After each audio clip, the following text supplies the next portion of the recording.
आणि असं काही नाही की आपण काहीतरी वेगळं करतोय. जर मी चुकत नसेन तर 1980 सालच्या मॉस्को ऑलिम्पिकमध्ये अमेरिकेच्या नेतृत्वाखालील देशांनी बहिष्कार टाकला होता. तुम्ही गुगल करून बघा आणि चुकलं असेल माझं तुम्हाला सांगा. का टाकला होता?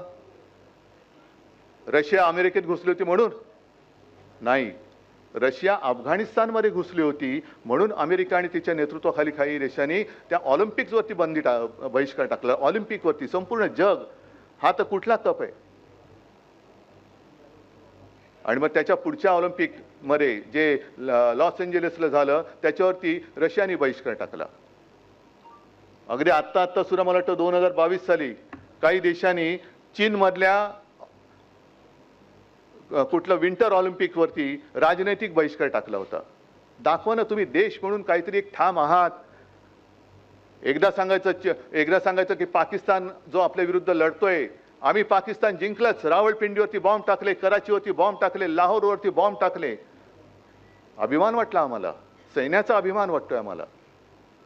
पण त्यावेळेला जी दुसरी माहिती आली की त्या पाकिस्तानी जो प्रतिकार केला त्या प्रतिकारामध्ये त्याच्यासोबत चीन सुद्धा होता. मग पाकिस्तान शत्रू आहे की नाही? चीन हा शत्रू आहे की नाही?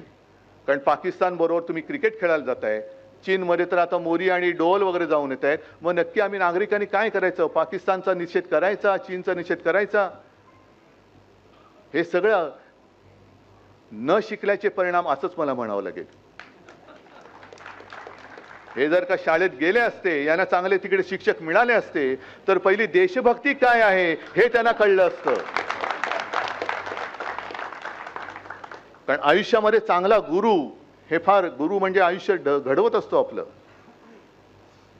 जर नेत्याला चांगला गुरु नाही मिळाला तर तो नेता तुमचं नेतृत्व तरी काय करणार?